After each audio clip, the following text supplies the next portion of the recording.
नमस्कार, असीम आर्यावर्त में आपका स्वागत है। मेरा नाम है गौरव और हम यहाँ पे बात करते हैं भारत के संदर्भ में जो भी विषय उनके बारे में।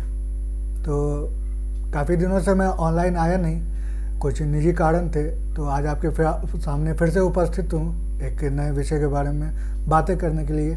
ये विषय नया नहीं है, ये 1 साल से इस पर काफ़ी चर्चाएँ चली हैं, विपक्ष और पक्ष की तरफ से दोनों तरफ से दलीलें हुई है, इसके कारण हिंसा भी काफ़ी ज़्यादा हुई है। तो मैं जो बात कर रहा हूँ वो है कृषि कानून। तो जो कृषि कानून है, मैं इसके डिटेल में नहीं जाऊँगा।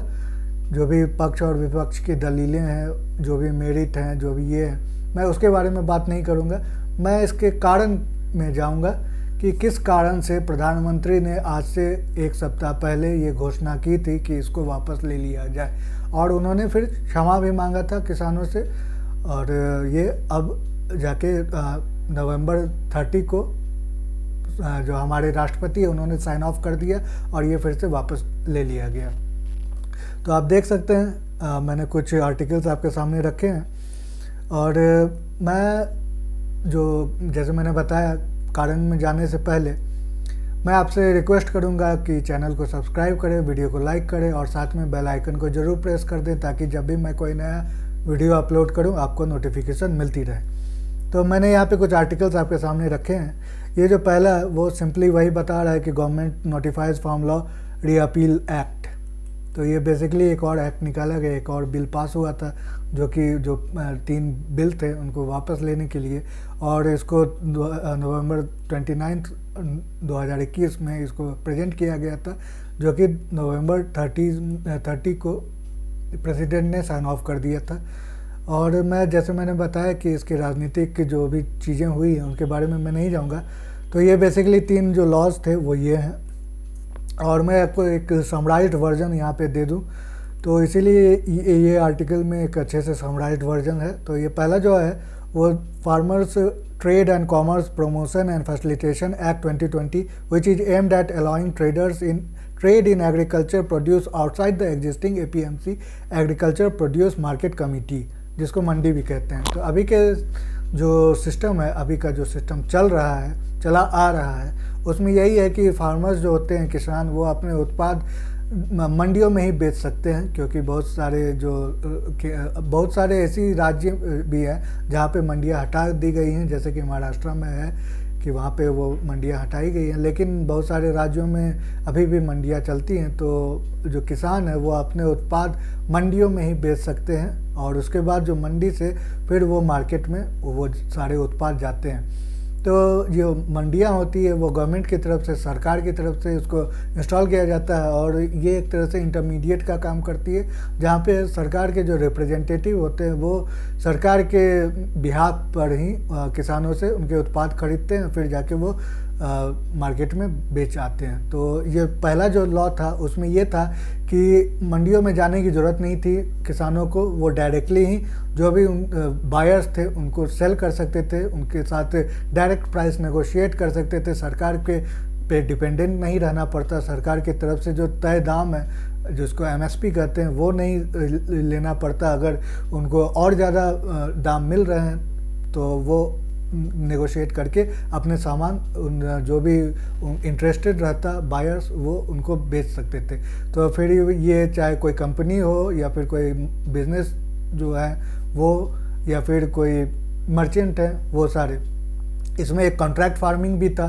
कॉन्ट्रैक्ट फार्मिंग में ये था कि जो भी कोई कंपनी है जिनको बहुत ज़्यादा उत्पाद एक साथ चाहिए, तो वो किसी किसान को जो ये उत्पाद रखते हैं या जो ग्रुप हैं उन सबसे एक कॉन्ट्रैक्ट करके जो भी उनके उत्पाद होते उन सबको वो डायरेक्टली खरीद लेती, या पहले से उनको ये ऑर्डर दे देती, ताकि जो बाद में जितने भी उत्पाद होते वो डायरेक्टली उन कंपनी को मिल जाते।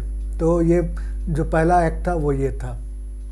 दूसरा जो एक्ट था, the farmer empowerment and protection agreement on price assurance and farm services act 2020 which seeks to provide a framework for contract farming. तो मेरे हिसाब से ये जो एक्ट था इसमें एक तरह से सेफ्टी नेट का काम करना था, एक ओवरसाइट रहती गवर्नमेंट की तरफ से, जो भी नेगोशिएशन होते प्राइवेट सेक्टर में और किसानों के बीच में बेसिकली जो कॉन्ट्रैक्ट फार्मिंग जैसे मैंने बताया, तो उसमें किसानों को कोई ठग ना ले, उनके साथ कोई हानि ना हो, इस तरह की चीज़ें अगर हो तो उसमें सरकार इंटरवीन कर सकती थी, किसान उनसे कंप्लेन कर सकते थे अगर जो भी ओवरसाइट कमेटी होती उनके सामने। तो ये दूसरा एक्ट था जिसमें सेफ्टी जो नेट था या सेफ गार्ड जो होते किसानों के लिए वो रखा गया था। तीसरा जो था वो था the essential commodities amendment act 2020 which is aimed at removing commodities which are such as cereals, pulses, oil seeds, edible oil, onion and potato from the list of essential commodities.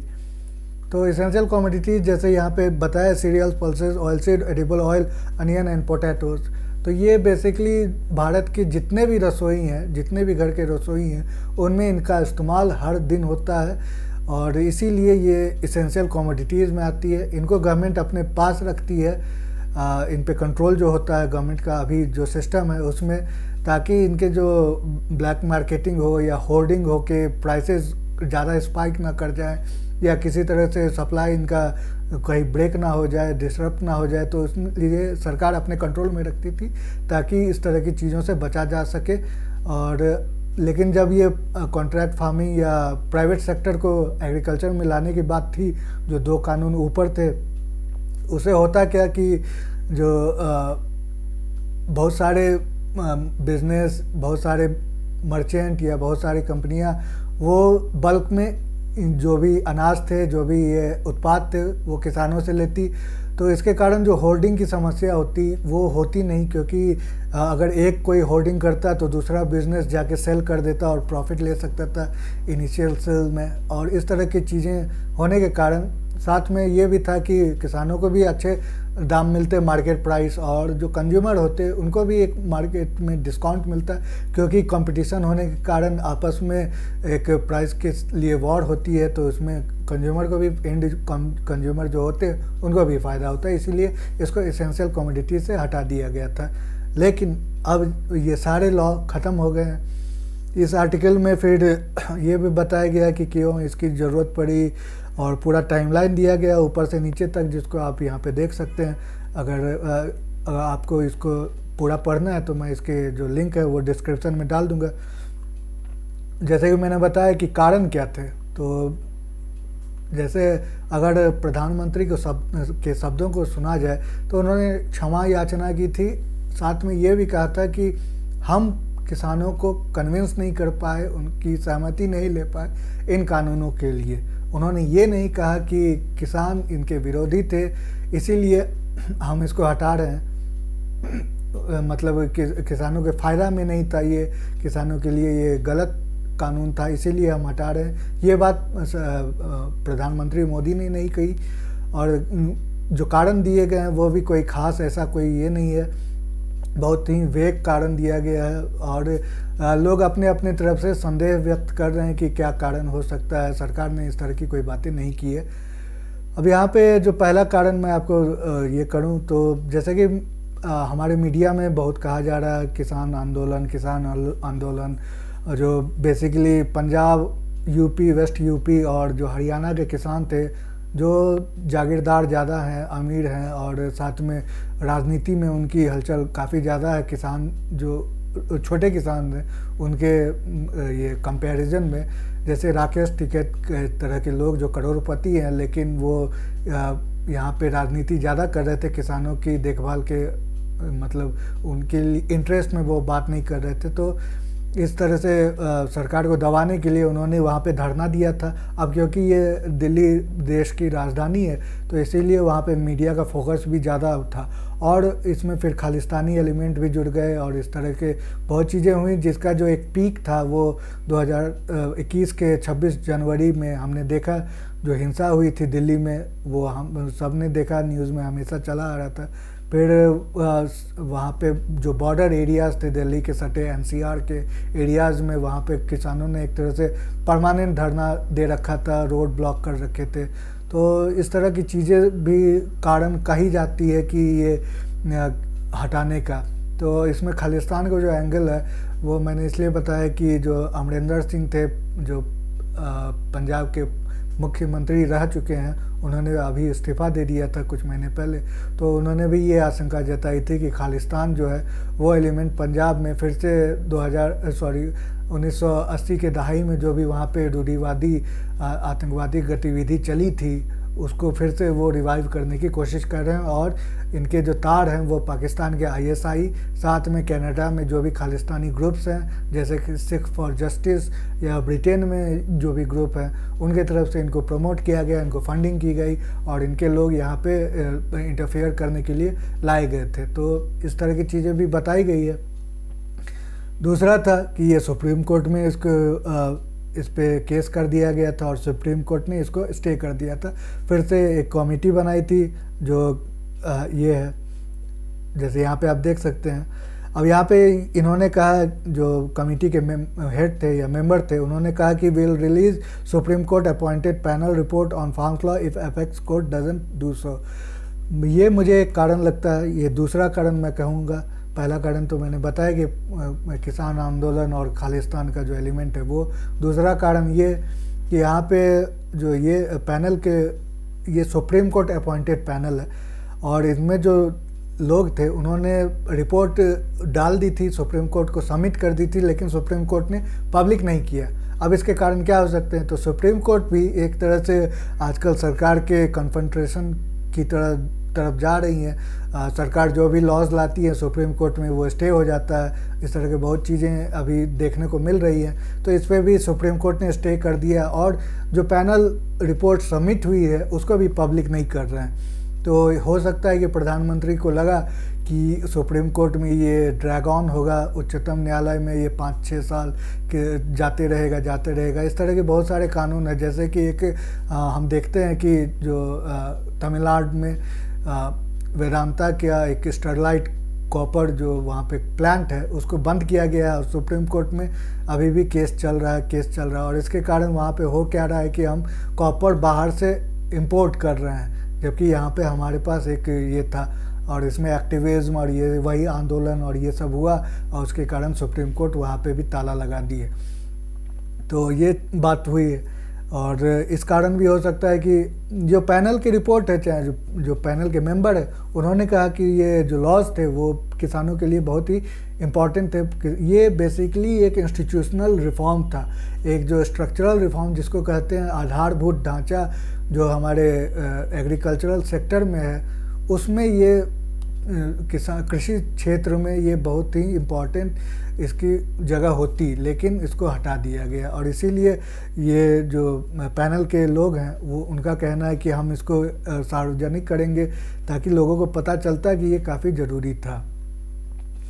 तो ये पहला दूसरा कारण हुआ। अब तीसरा कारण में जो जाते हैं वो एक तरह से कहें तो एक, अगर जियोपॉलिटिकल सिनेरियो में देखें यानी इंटरनेशनल ग्लोबल सिनेरियो में देखें तो उसमें हम जाते हैं। तो उसके लिए मैं आपको पहले एक वर्ड से इंट्रोड्यूस कराऊं, ये है माल्थुसियनिज्म। माल्थुसियनिज्म जो है वो थॉमस रॉबर्ट माल्थुस के नाम पे दिया गया है। थॉमस रॉबर्ट माल्थुस ब्रिटेन के एक इकोनॉमिस्ट थे और उन्होंने ये आइडिया दिया था, जैसे कि मैं यहाँ पे पढ़ दूँ। Malthusianism is the idea that population growth is potentially exponential while the growth of food supply or other resources is linear, which is eventually reduced living standard to the point triggering a population die-off.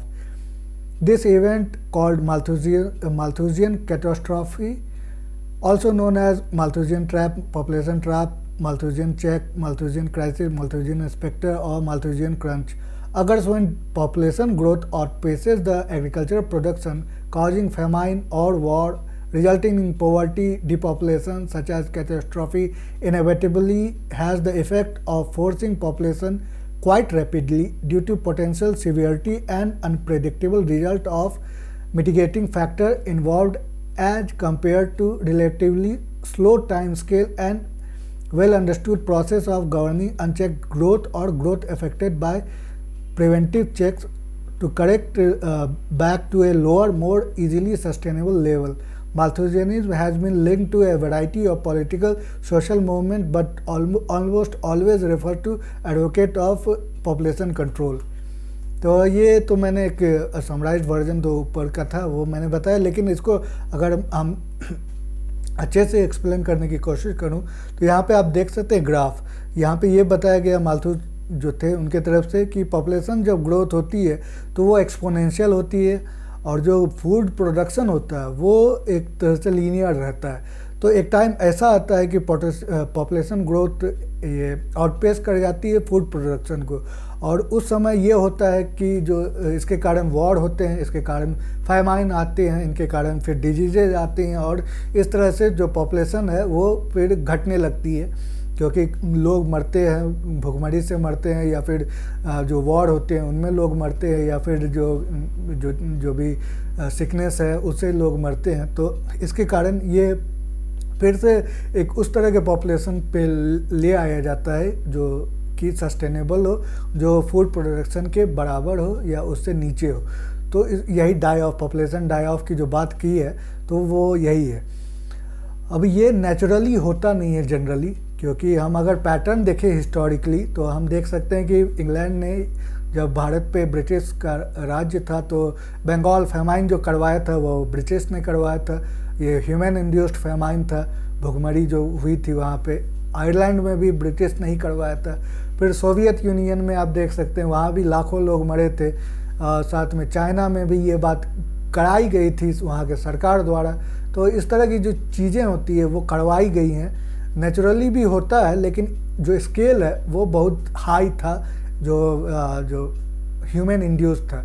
Naturally कहीं पे drought आती है तो वो इस area का ही ये matter रहता है, लेकिन अगर पॉपुलेशन को ऑन होल चेक किया जाए तो इस तरह से गवर्नमेंट इम्पोज करती है। तो मेरा ये वर्ड इंट्रोड्यूस कराने का कारण ये था कि मैंने आपको एक बेसिक ये दे दिया। अब इसको कराने के जो एक रिवाज है, या इसको कहें प्रोसेस जिसको कहें, स्टेप बाय स्टेप कैसे हो रहा है वो मैं आपको बताता हूँ। पहला तो एनर्जी क्राइसिस है। तो आजकल पूरी दुनिया में जो पेट्रोल हैं या कोल हैं उन पे सारी दुनिया चलती है, इलेक्ट्रिसिटी या फिर जो भी ट्रांसपोर्टेशन है उसके कारण जो भी सप्लाई डिस्ट्रीब्यूशन जो भी है वो एनर्जी से ही आती है। आपके प्रोडक्शन में भी एनर्जी की काफ़ी ज़्यादा खपत होती है।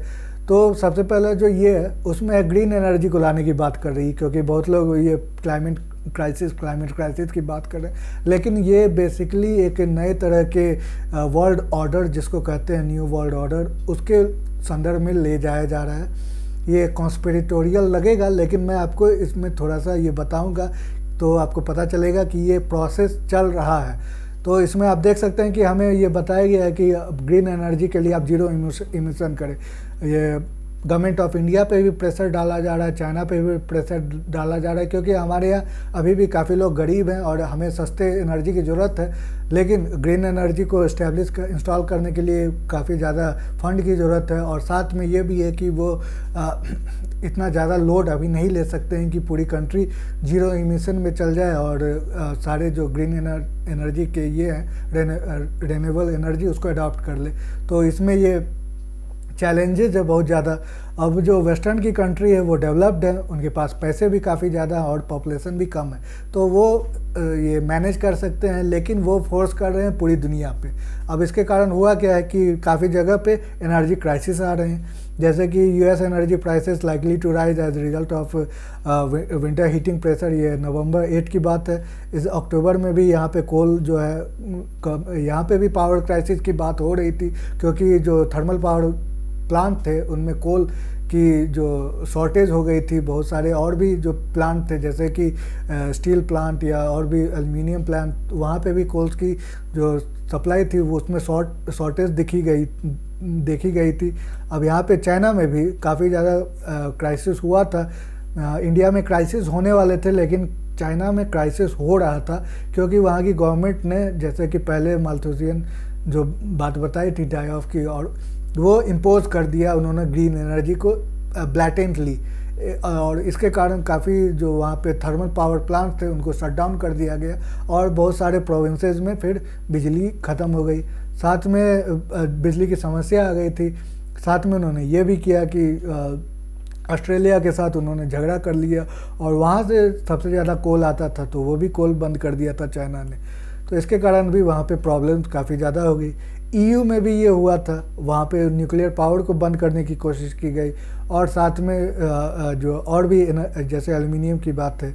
तो इस तरह से आप देख सकते हैं काफ़ी जगह पे एनर्जी क्राइसिस हुई है, पूरे वर्ल्ड में ऐसा हुआ है, और पूरे वर्ल्ड में अभी भी सप्लाई जो है वो काफ़ी ज़्यादा बाधित है, क्योंकि ये पहला जो मैंने बताया एनर्जी इम्पोजिशन कराया जा रहा है, क्योंकि एक तरह से पूरा जो वर्ल्ड है वो डिपेंडेंट है नॉन रिन्यूएबल एनर्जी यानी फॉसिल फ्यूल जिसको कहते हैं उस पर, और इसको फिर से इस तरह से एनर्जी क्राइसिस करवाया जा रहा है ताकि लोगों की प्रोडक्शन बंद हो जाए, सप्लाई चेन डिस्ट्रप्शन काफ़ी ज़्यादा हो। तो इस तरह से ये भी अब यहाँ पे दूसरा करवाया कैसे जा रहा है, तो यहाँ पे बाइडेन जो है, Biden had been considering shutting down Michigan pipeline drawing criticism and dire warning as winter nears. तो ये फॉक्स न्यूज़ की हेडलाइन है, जो कि ऐसे कुछ दिन पहले उन्होंने ये लिखा था। तो इसमें यह भी है कि जो अमेरिका है वहाँ पे ऑयल प्रोडक्शन होता है, वहाँ पे भी काफ़ी ज़्यादा रिजर्व है ऑयल के, और वो सस्टेन कर सकते हैं अगर वो पूरा तरह से प्रोडक्शन कर ले तो उनको इंपोर्ट की ज़रूरत नहीं पड़ेगी। लेकिन बाइडेन एडमिनिस्ट्रेशन जो है वो ग्रीन एनर्जी की तरफ ज़्यादा फोकस है इनका। तो उन्होंने ये क्या किया है कि एक की स्टोन पाइपलाइन जो थी, जो वहाँ पे प्रोडक्शन बढ़ाने वाली थी, उसको बंद कर दिया, और साथ में मिशिगन पाइपलाइन जो ऑलरेडी ऑपरेटेड है उसको भी बंद करने की बात चल रही है। तो वहाँ पे भी एनर्जी जो फ्यूल है उसके दाम काफ़ी ज़्यादा हाई हो गए हैं, और इन्फ्लेशन इनके कारण भी ज़्यादा हो जाता है। तो अभी पूरे दुनिया में inflation all over the world बढ़ रहा है, चाहे वो अमेरिका हो, चाहे डेवलप्ड नेशन हो, चाहे डेवलपिंग नेशन हो, या फिर अंडर डेवलप्ड नेशन है, हर जगह ये इफ़ेक्ट हो रहा है। तो ये पहला किया था बाइडेन ने। फिर ये जो सऊदी अरेबिया है या रशिया है, ये बेसिकली दुनिया के सबसे बड़े ऑयल एक्सपोर्टर या नेचुरल गैस एक्सपोर्टर है। तो जो सऊदी अरेबिया है वो ऑयल एक्सपोर्टर है, जो रशिया है वो सबसे बड़ा नेचुरल गैस एक्सपोर्टर है। तो फिर यहाँ पे आप देख सकते हैं उन्होंने सप्लाई में इतने ज़्यादा ये कमी कर दी थी कि प्राइसेस भी काफ़ी हाई हो गए थे, और उनके पास बेसिकली अभी कंट्रोल उन्हीं के पास है, उन्हीं के हाथ में जो भी सप्लाई होने वाले हैं। जैसे ओपेक +1 इसको कहा जाता है, +1 रशिया हुआ, ओपेक हुए जो भी गल्फ़ के अराउंड जो भी कंट्रीज़ हैं जो पहले से ऑयल प्रोड्यूस कर रहे हैं, उनके जो एक ग्रुप है उनको ओपेक कहा जाता है। तो ये बाइडेन ने उनको पावर दे दिया है। उसके बाद बाइडेन ये कर रहा है कि जो अमेरिकी सरकार है वो चाइना, जापान, इंडिया, इन जैसे देशों में जहाँ पे सबसे ज़्यादा फ्यूल की कंजप्शन होती है, उनको भी ये कहा जा रहा है कि आप अपने स्ट्रैटेजिक रिजर्व रिलीज करें।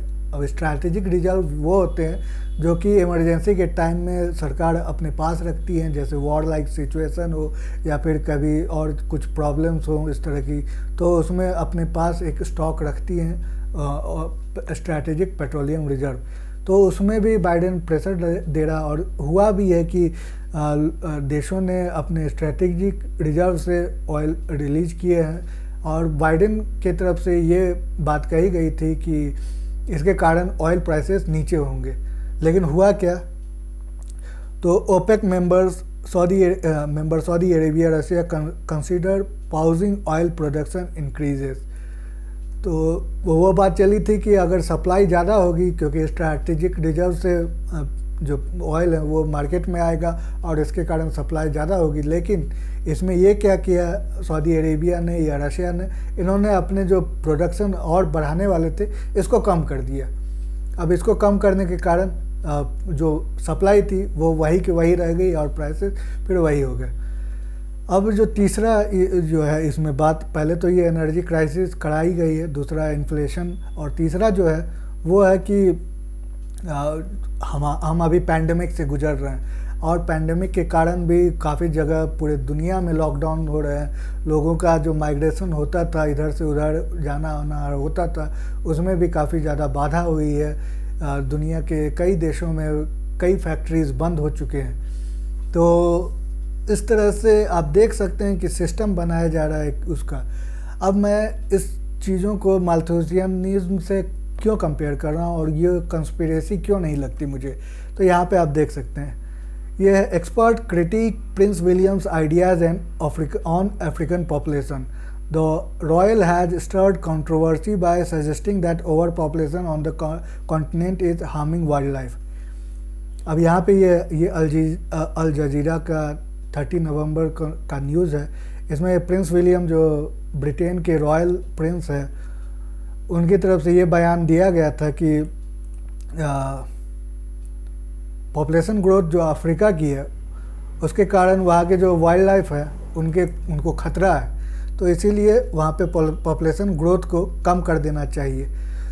यहाँ पे वही अब यहाँ पे अभी आप देख सकते हैं इस आर्टिकल में भी माल्थुसियनिज्म को ही यहाँ पे बताया गया है।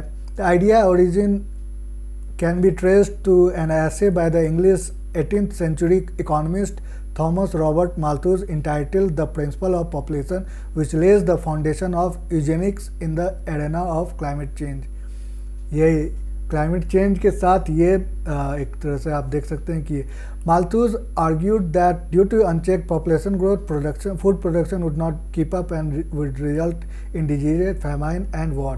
तो आप देख सकते हैं डिजीजेज, कोरोना वायरस, फाइमाइन, जहाँ पे सप्लाई चेन बाधा के कारण कई देशों में फूड नहीं आ रहे हैं, वहाँ पे प्रोडक्शन कम हो गई। और तीसरा वॉर, तो कई देश आपस में भी लड़ रहे हैं और साथ में लड़ने की पोजीशन में, सिचुएशन में, जैसे भारत और चाइना या फिर आर्मेनिया और जो अजरबैजान, वहाँ पे युद्ध हो चुका है। इथियोपिया में जो सिविल वॉर चल रहा है, यूक्रेन और रशिया के बीच में भी काफ़ी तनातनी बनी हुई है। अमेरिका और जो चाइना है उसके साथ ताइवान को लेके भी काफ़ी ये है। तो ये आप तीनों चीज़ें आप देख सकते हैं यहाँ पे जो प्रेडिक्ट किया था वो यहाँ पे चल रहा है।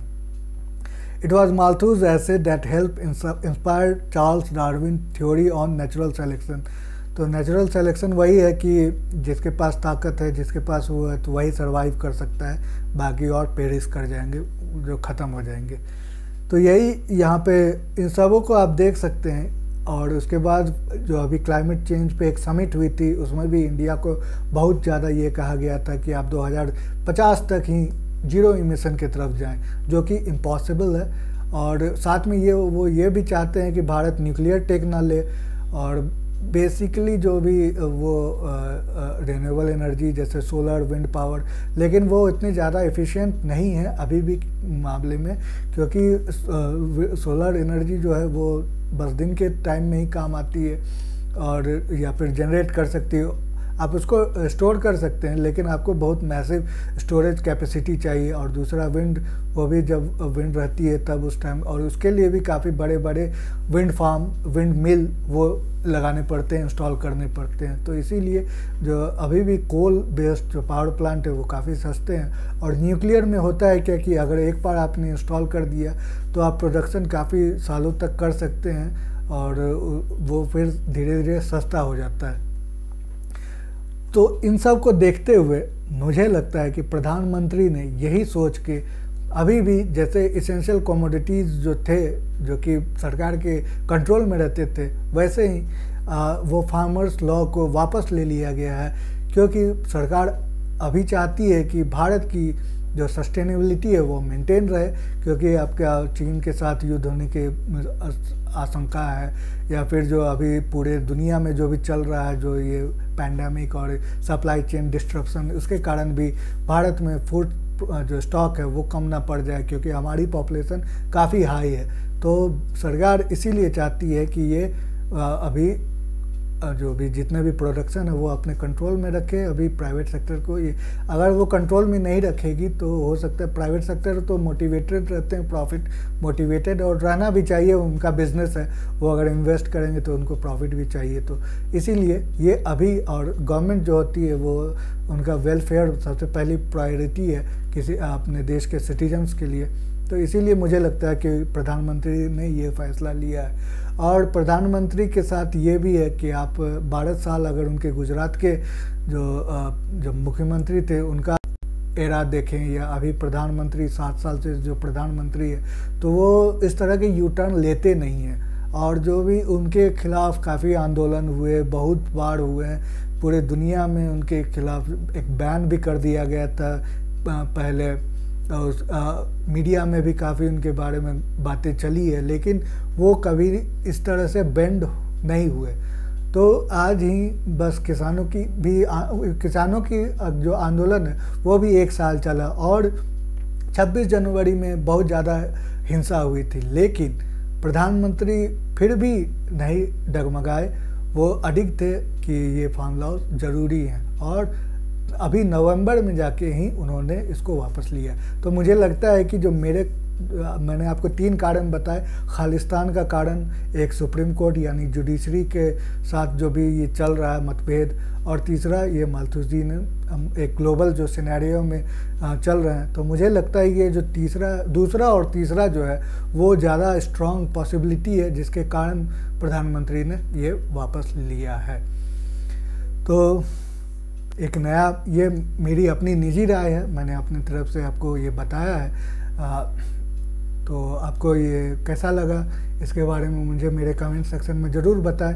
आप इससे सहमत हैं या नहीं हैं, या अगर आपको कोई ऐसी सजेशन देने की बात है तो वो भी मेरे कमेंट सेक्शन में ज़रूर लिखें। और एक नए वीडियो के साथ आपके सामने फिर से हाजिर होऊंगा।